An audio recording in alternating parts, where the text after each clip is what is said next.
Welcome to another edition of Razor Wire. Now, today we're going to be talking all things cyber mercenaries. We're going to be talking about how things are done in the underground, about nation states paying off criminal groups in order to engage in, activities that have plausible deniability associated with it, whether or not there's kind of almost legitimized cyber mercenary groups and feasibly what they do and how they work, and it's going to be an interesting set of subject matters that we're going to be talking about. So I have Iain and Chris, my beloved co-hosts, who are going to be here having a chat with me about exactly this. And let's see if we can get to the bottom of how this all works.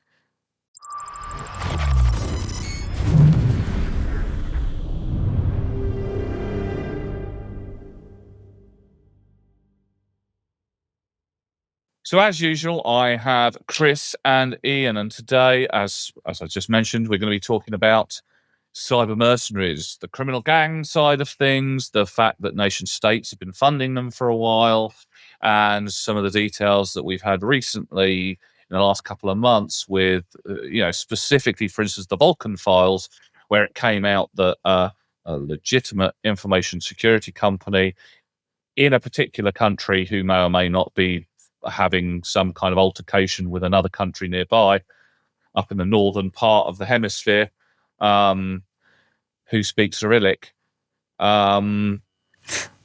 utilize them to build and manage a lot of their kind of tools that they use to break into things, and also allegedly have been, a good part of the training and have actually engaged in that facility for that nation state. Now, the question I have before I hand it over to the wonderful world of Chris and Iain, is this kind of like one of the next stages? We hear from the Americans, the British, and all the rest of it, that in warfare you have certain domains. You have land, which is where you were, Chris. You have sea.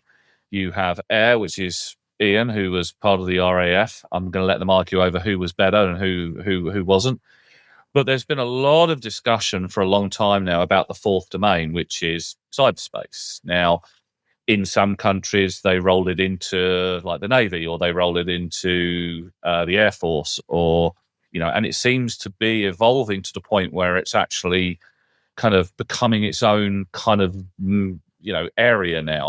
I see a lot of talk that it's being pulled out of the various different domains that it originally sat in, because it's become so important.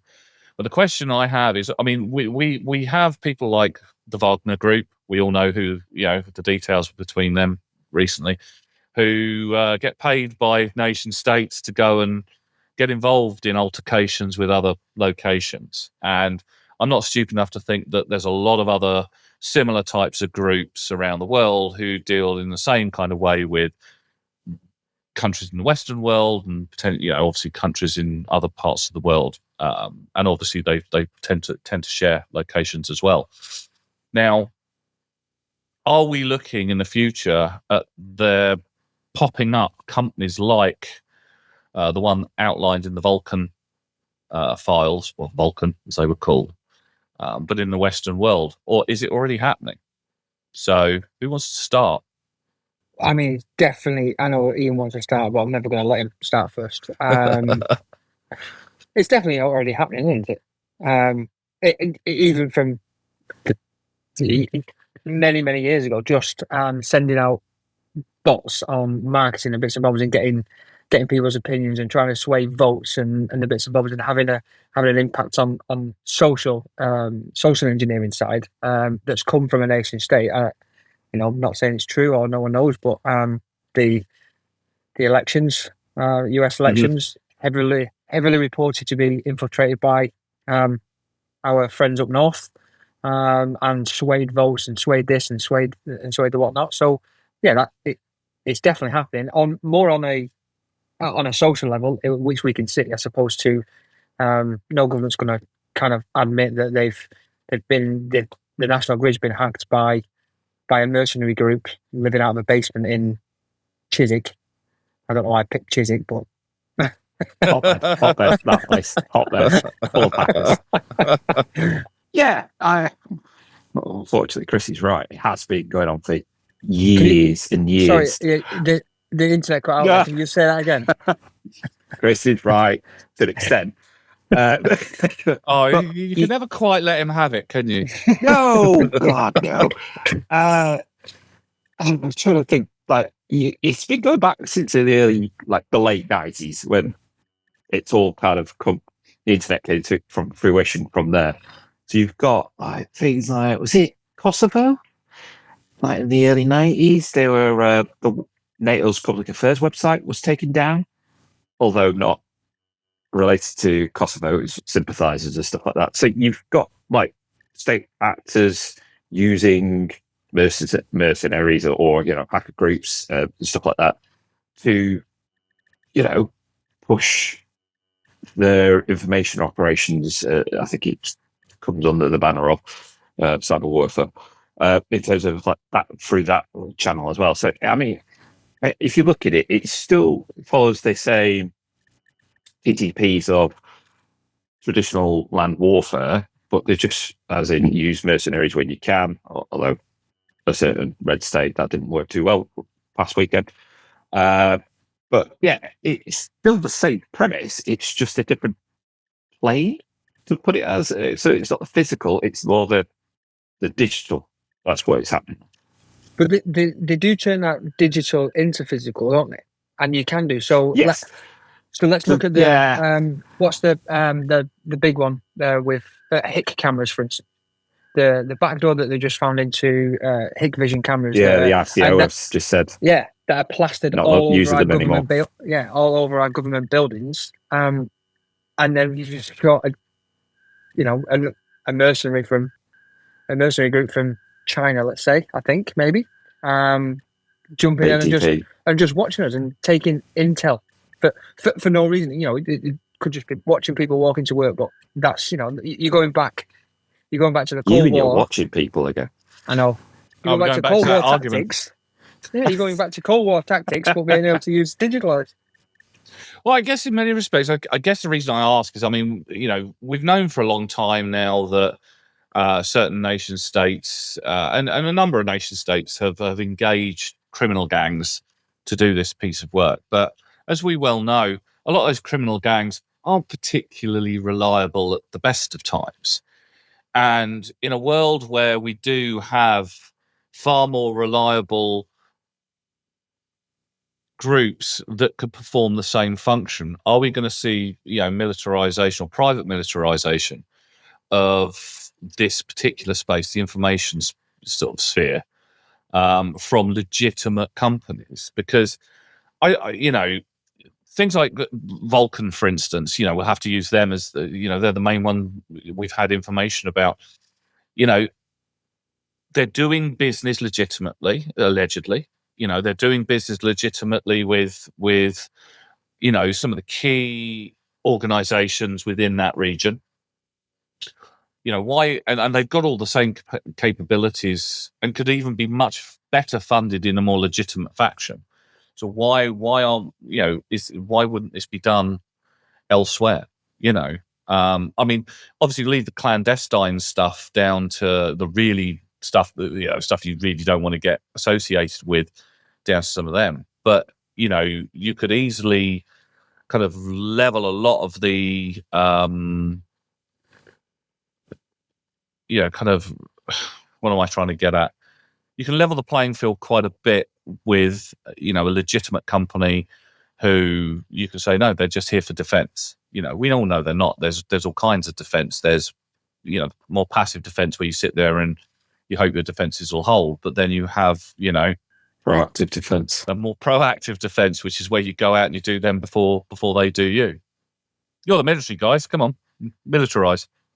Because it's such a vast network, every single person is digitized now. Everyone's online. Everyone's doing something. We can't go.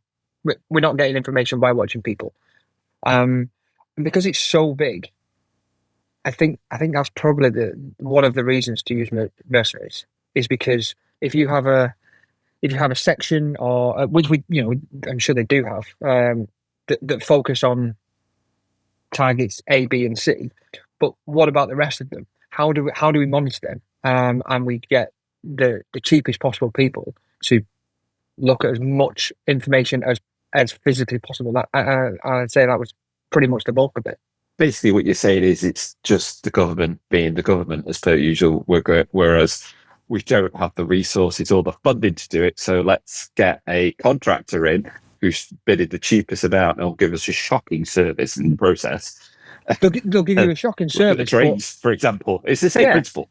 Yeah, they're going to give you a shocking service, but they're going to give you a service where they're going to look at 10 million people as opposed to provide that capability to hoover up that research and reconnaissance, and then move it on to the next stage that'll filter out the drivel, and then the next stage will filter out even more drivel, and then by the time it gets to the RAF or the army or the cyber intelligence side of that, MI6 and whatnot, it should have been filtered out that much.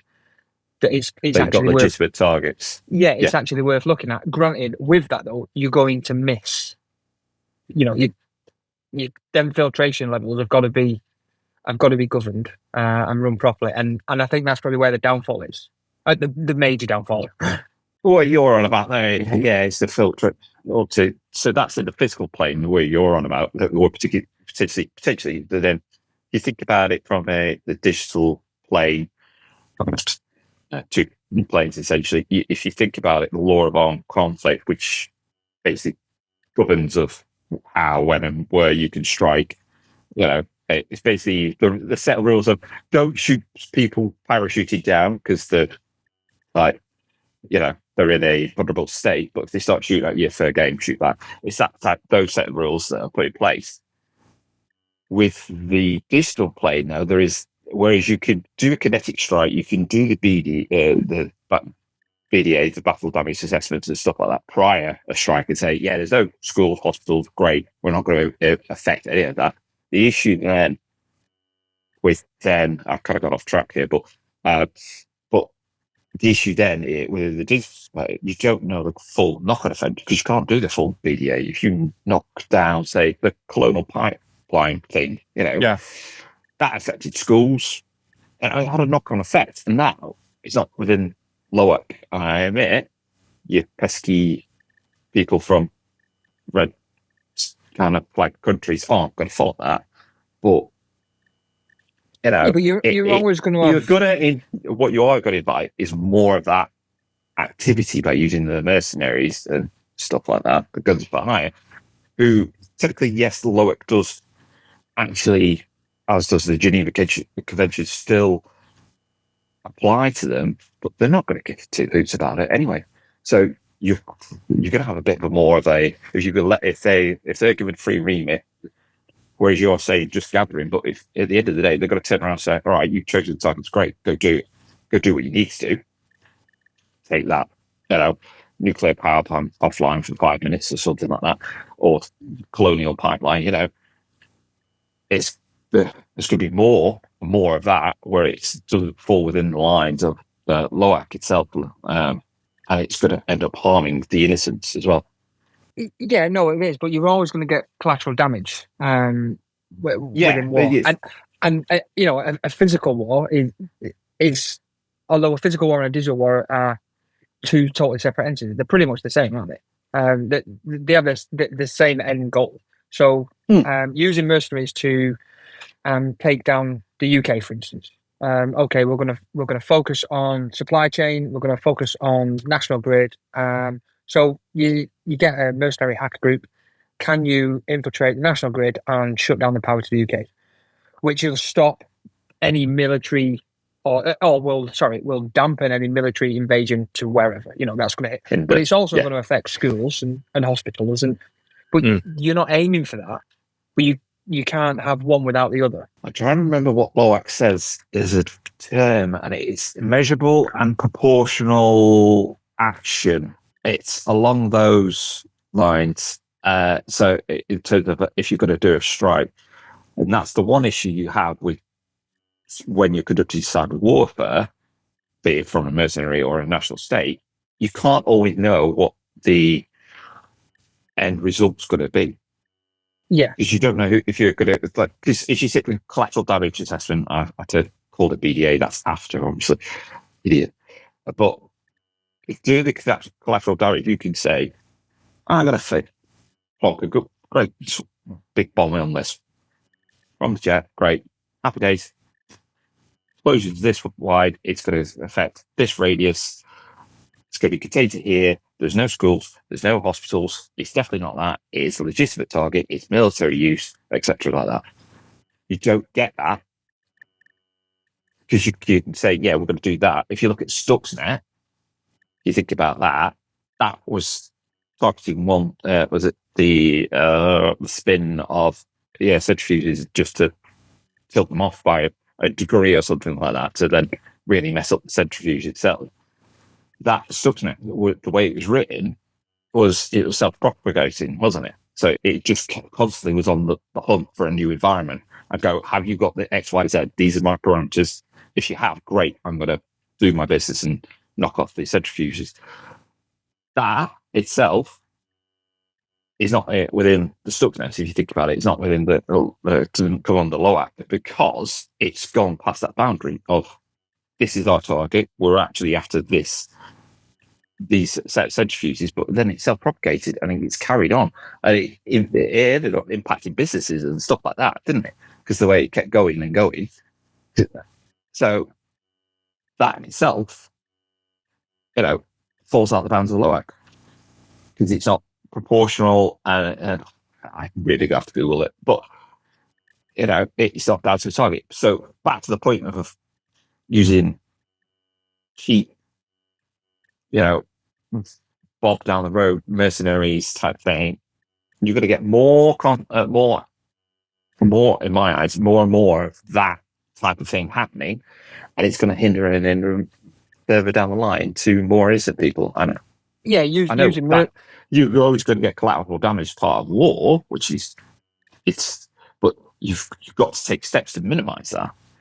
But they're not going to do that if they're doing it on the cheap, are you? No, they're not. They're not going to say, okay, we can hit the national grid, but we can also isolate all the hospitals and keep them up and running, for instance, and only hit government buildings. They're just going to go national grid. Hopefully, the hospitals have got the BCP in place. But this is my point because I mean, it's like there is the old saying, you get what you pay for. Now, I know kind of you've got Lockheed Martin, you've got a number of the big contractors in this particular space. They, produce a certain type of bang bang or lots of different types of bang bangs in lots of different types of ways.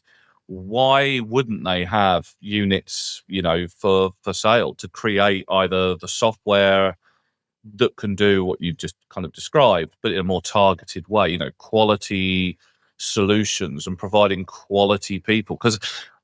And I'm trying desperately not to be unfair to the beloved governments out there, but let's face it, they don't pay as well as the commercial markets. They don't tend to get as good quality individuals with the kind of skill sets that they're going to need without going to the commercial world and without providing a certain amount of protection to that commercial concern, whether they do it quietly, like in Vulcan's case, or whether they do it a little bit more kind of openly. I mean, everybody knows that, Lockheed Martin, Rolls-Royce, and so on and so forth all create different, things that either go bang or devices or, vehicles. And there's a whole million companies out there that do it.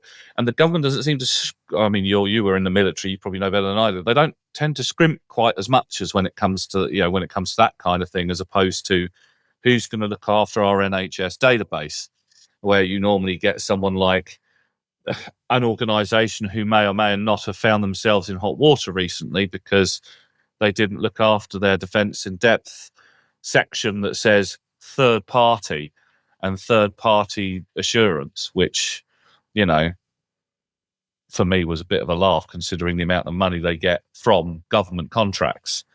Do you think they would go cheap with that? Because I mean, I kind of see it as if they're going with the if they're going with criminal gangs, you can't control a criminal gang. You could say, No. go and destabilize this, or we'll pay you some money to go and cause havoc in this area. As Iain said, they're not going to give stuff about collateral damage. They don't care. They've just been paid a bunch of cash to go and do some stuff. Then there might be some leverage with people who are known to certain information gathering groups and sort of networks, spy networks, that kind of thing. But not all of them are going to be known. Maybe some of the key ringleaders. Would it not be better to just create a purpose-built organization who can professionally do what you want to do, like Vulcan seems to be, to that particular state that we've been talking, or nation that we've been talking about? But for others, because there was an Italian company that was a hacker for hire group for nation states, wasn't it? They got called out. I can't remember the name of them. Who did the colonial pipe with Dark Side, wasn't it? That's something they were called. I think it's a defunct group now. They broke up afterwards and then reformed as something else. Didn't they get actually caught Dark Side or something like that?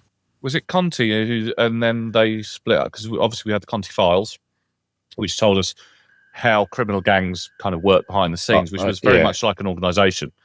They had their own departments and everything.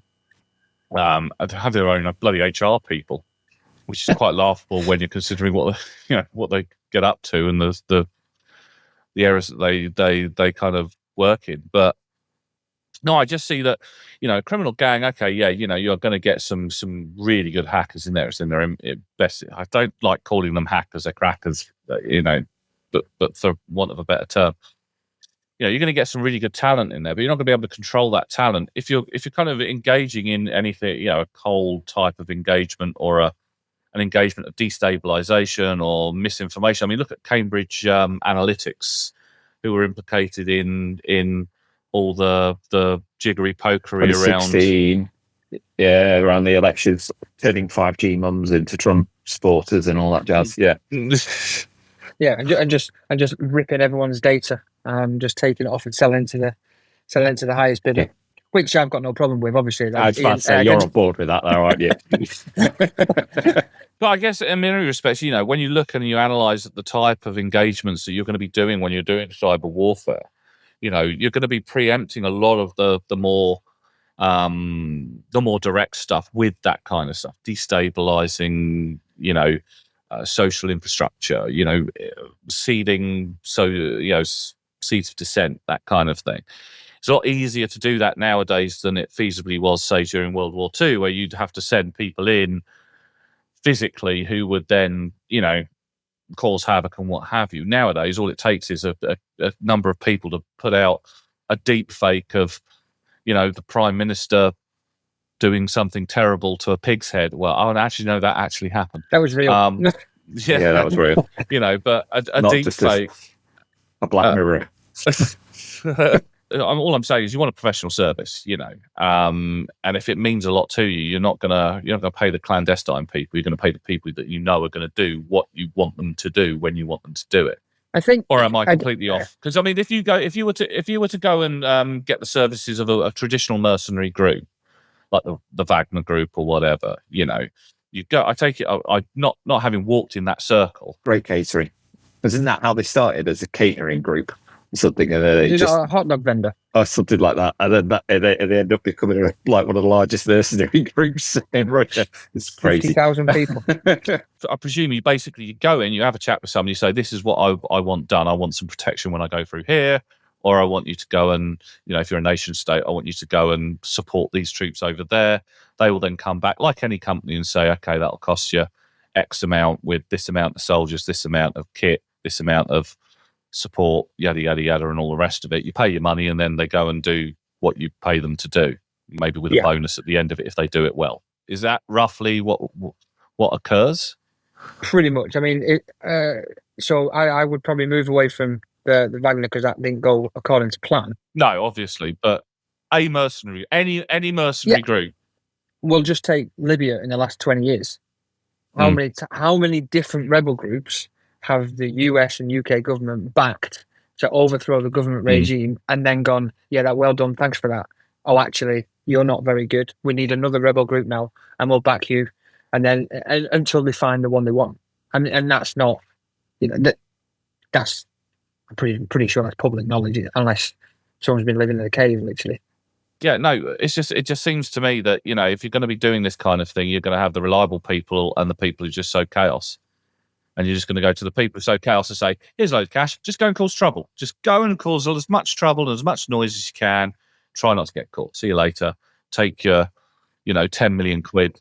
Yeah, but also if you do get caught, they're nothing to do with you. Yeah, exactly. So it's a great way to utilize it. But then sure, you're going to have the more professional precision groups, because if you can't attract that talent, you're going to have to get that kind of talent elsewhere. And whilst you will maintain a cyber security division, for instance, as I said, they're normally, and pardon me if I'm wrong, but they're normally youngish individuals who are serving for a certain period of time. So they'll get their training, during their service. And then when they come out into the commercial world, they have to have additional training to then sort of skill up to the level that's required out in Civvy Street. Yeah? I'm about to get beaten up by a load of ex-forces for saying that, but... No, not at all. But I think, using Mercenaries is going to be, in the digital side, is exactly the same as the physical side. They are the cannon fodder. They're going to go and find you. They're going to cause chaos. They're going to find you vulnerabilities that then when the vulnerabilities are found, that's when, again, we filtered up. So we found a vulnerability. Now we hand it over to the professionals to try and infiltrate that vulnerability properly, as opposed to just causing the chaos. And they're going to sit on the wings. I suppose you're going to have your tiers, shall we say, mercenaries of guys who are actually going to go out and do. So at the bottom, you'll have your lower hackers and all that jazz, the ones that you just give £100 to and go forth and go. Then you'll have your lights of like the actual known, proper, well organized, which some of them really are, and they all, as you said, have their own HR and stuff like that. Things like Cozy Bear, the APT 29 one, they went after the COVID-19 research, rushing back to try and get their own, according to the press, before I get planned. But yeah, they are higher tier. They're more organized. They know what they're doing, and you're going to use a better equipped, organized mercenary group, or cyber group, as you know, to actually go out. And a lot of these guys, as you said, have come out of the forces and then gone, right, I know we use these guys commercially. Right, I'm going to see if I can get into that group and then get paid from them and then scale up that way. And it is, to be honest, it's like any other person coming out of the forces. You're going to use your connections and what you're good at, what have you done in the past, to then go work at, I don't know, like Raytheon, or where the big arms producers for those, for the military industrial system type thing that you're already part of. So it's no different. It's just literally a different plane of operations at the end of the day. Yeah, you can hide behind a keyboard as opposed to hiding behind a mask. I think that's pretty much the only difference. Yeah. Do you think that the big contractors in this world are skilling their people up? Certainly. Definitely. Yeah. Otherwise you're just going to have churn all the time.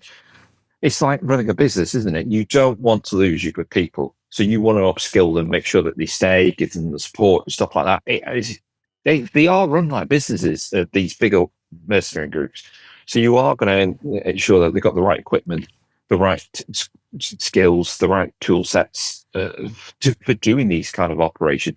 It's in that organization's benefit for them to be better. It's also, that means you get more lucrative contracts as well. You can be trusted again. It's all about building trust, isn't it, at the end of the day, with your client. It's a client at the end of the day. It just so happens to be a state, a nation state. Mm-hmm. It's no different. Sort of plausible deniability, Yeah, exactly. You've got plausible deniability. Also, if the UK government, for instance, are, I don't know, using Cozy Bear, I know it's Russian, But if they say, right, you're the best out there at the moment, we're going to pay you, and we'd like you to look at this, look at that, look at that. While they're looking at that, and you're paying for that, they're not looking at you. They're not trying to infiltrate you. So I suppose it's a way of defence. A really good example of this is the Georgia South Ossetia thing. I think we talked about it in a previous podcast. It's just all Georgia was like a really, it was one of the first countries to be online. Everything was done that way. When was Georgia? Was that 2005 or 2007 when South Ossetia happened? But they were one of the first nations to really embrace the doing your government online and everything like that. It just so happened when the Russian tanks rolled across that border, everything went down, and the Russians went, not us. South Ossetia sympathizers, not us. This is part of the problem. Again, I'm going to be in trouble with that particular red flagged country, but they said the exact same thing though about the doping, didn't they? With the they're always going to say no. It's the ultimate get out clause. We didn't do it, even to the point where somebody was, somebody had actually owned up. You know, it's been paid through Cayman Island accounts from another account to another account. So to try and trace the money is poor. Why bother? I mean, if you're using one of the big defence contractors anyway, I mean, it's a line item, isn't it? You can say, okay, we'll put down that we bought 10,000 ground to air, bang bangs, and rather than you giving us the bang bangs, we'll just say we fired them off in anger at a tree stump somewhere out in Botswana. One ballistic missile costing 50 million. No one's even going to look at it. Well, it's just one amongst many that can get lost. Yeah. When in actual fact they're paying for a group of skilled, cyber mercenaries. Cyber mercenary. There's a cool term. Cyber mercenary to work hard to kind of get into the banking institutions within that particular geographical organisation. Maybe change a few figures. Maybe add do the old Superman 3 favourite one with Richard Pryor, which is, take all the half pieces of currency and just amalgamate it all and pay off another group. But I mean, you've got to watch out when using criminal gangs anyway, because if you are, say, a Western country paying off a red flag based associated gang, then what's to stop them from just taking your money? Doing what you ask them to do, but then turning around and say, okay, by the way, guys, give us some money. Otherwise, what we're going to do is we're going to tell the whole world that you just paid us to go and attack. Yada yada. They're not reliable. They're not a reliable mercenary group. They're criminals. Well, they are. Yeah, they're not going to be honest, are they? I mean, to be honest, they'd be a bit crazy to do that, I suppose, because then it puts you on a particularly large list of people who are going to go and get a nice orange jumpsuit and wind up somewhere in a hot, humid climate being beaten with bamboo sticks or something. But, if they never leave Russia, they're not going to give us stuff. I mean, true. But I look at the dark side. The guys that did colonial pipeline thing. The DHA, US DHA, actually said that they managed to receive a significant portion of the ransom payment back because they found their crypto wallet or something like that. Oh yeah, whatever. They seized it, so it's kind of but that's not going to really do much. No, they didn't. I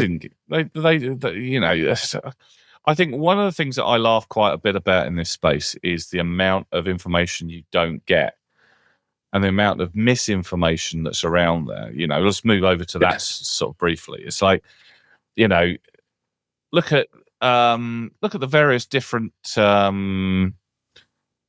well publicized security breaches recently where they say, oh, it was only 1,000 records that were affected. Week goes by. Oh well, yes, it was okay. It was 10,000 records that were affected. But, you got us, Gov. When somebody else goes, actually, no, it was 10,000. And then another 3 weeks down the line, it's actually, it was 10 million across various different groups who deal with your TV licensing and deal with your forces, recruitment and so on and so forth. But, Is it the capital one, which is all the pension groups? I wasn't going to mention the name because but yeah, basically. Yeah. You can get away with lying a little bit for that, can't you? Because it can be there was only 1,000 files that was taken, but within them files there was each of them have 10,000. There's another million files in each file. But this is the other thing. If they do get fined for that, it's not going to become anywhere close to the amount they've earned off of the full contracts that they've gotten anyway. So, no. And I mean, Cambridge Analytica, once they started getting caught, they were really desperately trying to use their own, their own methods they've been using to try to get themselves out of the out of the shit they'd put themselves in. Criminal gangs, they just don't care, do they? They're just going to do whatever and just say, yeah, all right, whatever. Yeah. And then occasionally you'll see the nation state that may or may not have funded them roll some bloke across a video camera, and say, hi, yeah, we caught him. We caught the guy that did it. We caught the two. I think it was funny. They did a video breaking in some poor sod's house. It's like, yeah, we caught the 3 people doing it and we got their money as well. And there was like 10,000 rubles and 3 guys being lent on by some very nasty, large, military types who are obviously not treating them. We don't know who these guys are. Yeah. So anyone working for the government, unless you are literally in the army or the navy or working for the intelligence, even the intelligence services have people that did go, oh no, we have no idea who that person is. They're worth rooks. If you know something's gonna bite you in the ass, you're going to use a third party as much as you possibly can. Yeah, you're not going to roll on people who are the best at it. I mean, let's face it. The US government have been well known for that. Look at Frank Abagnale. He went out and defrauded various different people and organizations for like tons and tons of cash, like hundreds of thousands, millions. And then they stuck him in finally obviously caught up with him, stuck him in prison and just went, fancy a job? Helping us out, figure out how some of these people are doing exactly what you've just been caught. Yeah, sure, He's in InfoSec now. He works on the board of a number of InfoSec things. I've seen an interview with him. It's really interesting. He did say that his life didn't quite go how it was portrayed in the film. There were a few things in there that were. When they say crime doesn't pay. Well, this is it. I think it pays quite lucratively. But this is it. I think unfortunately, crime doesn't pay if you're lower on in the echelons. If you're crap, if you're not that good at it, then no one's going to care. They'll catch up with you. And I think in this case, they'll use your scapegoat and all the rest of it if you're part of one of these nation state associated criminal gangs. But if you're really good at it, really, really good at it, they'll look after you. They don't want you going anywhere. They want you carrying on doing what you're doing. Yeah, and that's what, like I said before, if you're paying the best that's out there or one of the best that's out there, while you're doing that and you can monitor it, they're not attacking you. So it's a defense mechanism straight off. But then there's also, I mean, because this is where the Conti files kind of showed what had, happened there, and I'm sure one of the viewers will tell me if I'm wrong. I think what happened there was some of the Ukrainian group members kind of got annoyed that the special operation was going off against them, and then proceeded to kind of roll on the rest of the group. They got really disgruntled, and then grabbed all the chat files, grabbed all the information, and that became the Conti files leaks. So, you're not protected from that in any way, shape, or form. I mean, if you were the UK government and you wanted to take a pot shot at another nation that you're about to go to war with, why would you use a criminal gang? Why wouldn't you use a more professional outfit? Because, why bother with the PR problems that come with it? Because I think you can get rid of them PR problems, can't you? I mean, I could post online that the government have hired me to do X, Y, and Z, and they can just deny it. It's literally just my word versus theirs. I suppose, but I mean, it's a little bit more difficult. They must have some kind of discussions and chats and any savvy cyber mercenary, let's term it as that, is going to make absolutely certain anybody asking them to do anything has all the chat logs, all of the stuff ready to go in a little encrypted package that should they get rolled on or thrown under the bus, they can say, right, actually, screw you guys, I'm going to release that and let everybody know what you've been doing. Yeah, but we're talking about cyber criminals, and we're just saying about, you're going to pay the lowest common denominator and say, right, this is what it is, and they're not going to have that. Nor are they going to want to jeopardize. And if they get found out, any recordings or bits and bobs, it's going to be controlled by. In fact, if it was me, I'd be like, right, okay, it's controlled on our side. We control the talks. We control what's going into it. We pick the venues. We pick this. So you've got no way of. You have no hard evidence that this ever happened. I suppose you'll have middlemen, won't you? Is that how it works in the real world? Yeah. So Richie Sunak's not going to knock on Wagner's door, is he, and say, "Oh, mate, you couldn't lose a favour, could you? Any chance of whacking some tanks and rolling up to Moscow?" He's going to have people that no one cares about that. They're going to ask them. I don't think he's capable of doing that anyway, is he? No, to be fair, that seems like a lot like hard work, mate, and getting out of my hotel room. So no, he's got plenty of meetings where he's got to whack up that old interest rate as high as possible to deal with the old printing of that quantitative easing issue that's still going on. And saying everything will be fine. Don't worry, your mortgages will all be good. Yeah, just stand your ground. Yeah, thanks, mate.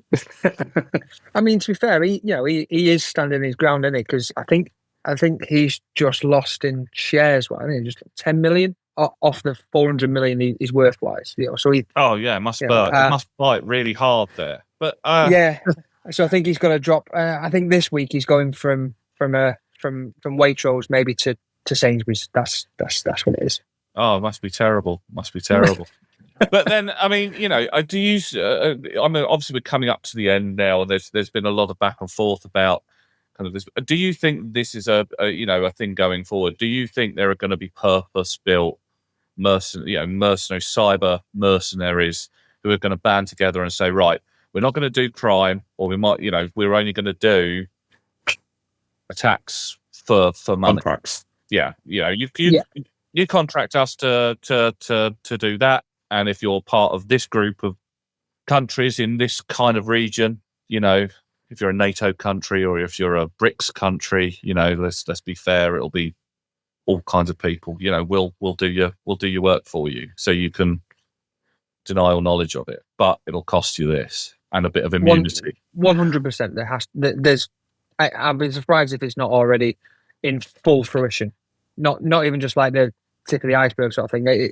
It's got to be happening properly deep, and not just against not nation states against nation state, in house as well. Political party versus political party. They must be doing that. Surely they've got the same thing. Well, I mean, I suppose at the end of the day, if a newspaper can pay a group of similar individuals to spy on people's phones, either through some sort of software or hardware based, thing. What was it? News of the World? News of the World. Yeah, they're Kybox now anyway. Yeah, exactly. They ran away and closed down before they could get horribly sued. Let's be honest. Well, I think they still did, but in fact, one of the reporters that was doing it, he now does talks at InfoSec type events as well. I can't remember his name now.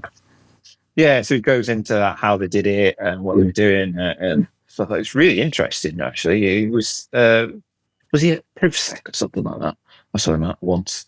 Yeah, and that's the way it works, isn't it? So who owned it? Was it Rupert Murdoch owned it? Yeah. Who else? Does he own everything? Yeah. So I mean, we're going to do this for this government. If you get in government and you back us, we'll do this. Thanks very much. So, do you reckon the same group are going to be doing corporate stuff as well then? Because, I mean, if you're going to be doing this for a nation state, you've already got a certain level of immunity that you're going to negotiate there as part of your contract for doing that kind of thing. Is the next step, you know, on the side of things when you're not engaged with that, you're doing, you know, paid for corporate espionage? Because we know that goes on, you know. Yeah. Do you reckon the same groups are going to be doing the same thing? I mean, because that is criminal, but it's the same business though, isn't it? Yeah, it's the same business at the end of the day. It's a different client, and yet there's more risk to it doing that if you get caught like this. But why not? Because the operations around it and the way that you go about it is pretty much the same, isn't it? You just lift one set of procedures to the other, so it makes sense to as well. I'd say it was slightly less risk. If I'm a amazing hacker, and then I'm working for the UK government trying to hack into a Russian state, for instance, and the Russians catch me, I'd rather much be done for corporate espionage and spend 5 years in a prison. Yeah, spend 5 years in a UK prison than I would be in an orange jumpsuit somewhere and going all day. but we have reached a point where it's so lucrative now to be an infosec, whether you're on one side or whether you're on the other side. I suppose if you're on the more, you know, larcenous, not so legal side, you're probably going to get paid a hell of a lot more. But yeah, but then you got the risks that come with it, haven't you? Well, you just become a cyber mercenary, and then you just technically work for a government, and you get covered by them. Just don't go anywhere that somebody can send you to a country you don't want to go to. Just go to a country with no extradition. Yeah. Or maybe it will just be done through the existing mercenary groups that already exist. They've already got their own, you know, hacking department. You'd like to think that, well, not like to think because that'd be a terrible idea, but from a business point of view, as a mercenary group, you know, if I was in charge of a mercenary group, I'd be like, right, we need to get a cyber division up and running here, and we can do this, and we can push this out as a. Not only can we storm cities with our tanks and cause a bit of havoc, we can also shut down grids and mess around with pensions and bits and bobs and really cause a bit of havoc to the highest bidder against wherever you want to send us. I'd attack Ian's crypto wallet. I don't have one. What? Well, yeah, no, feel free. Yeah. I'd like to see how far you get. If I've got one, tell me. What kind of techie are you? Don't have a cyber wallet, damn you. Because I'm a techie that's paranoid of people. Wow. Anyway, we're reaching to the top of the hour. It's been an interesting and lively debate. And I don't think we've really come to a conclusion really at the end, other than it is bound to happen. But whether or not it's going to be kind of, you know, quiet, small groups behind the scenes, or groups like the Vulcan group. Maybe it will come out that there are a couple out there, a bit like the Vulcan group in this neck of the world. I think it'll be quiet for a long, long time unless something big gets hit, because it's not like a physical mercenary group where you can see them. They're not blowing anything up. Nothing's going to go bang for people to actually notice. So if a government gets hacked or something happens, unless they shut down the national grid, unless there's collateral damage that comes with it, they can pretty much hide it away, can't they? Well, that's the danger of cyber warfare, isn't it? There's, you know, you can see a burning building, you can't see a digital infrastructure that's been compromised until it's too late. Yeah, and then when it is compromised, if it's going, you know, I'm sure the press side of that government will be like, okay, what's this going to cost us to admit this? Can we literally just sweep it under the carpet and try and fix it? And 9 times out of 10, they can do that for a little bit. And then when it does come out, they've already gone, oh, no, this did happen, but don't worry, we fixed it all. And everyone goes, okay. Because we know no better. There is nothing on fire. We can not physically see anything on fire. So everyone goes, okay. It's a good business to get into. Because you've got plausible deniability. Yeah. Ian's like, right, how can I do this? You know, get for sale. It's one of my former consultants. We'll have a discussion. Right. Okay. Fantastic. Well, thank you, Iain. Thank you, Chris, my beloved co-hosts. I always enjoy these lively debates where both of you have a poke at one another in a friendly sense, or not that friendly, but it's absolutely fantastic to be sitting down and having a chat with you guys. So, look after yourselves, and we'll be back soon.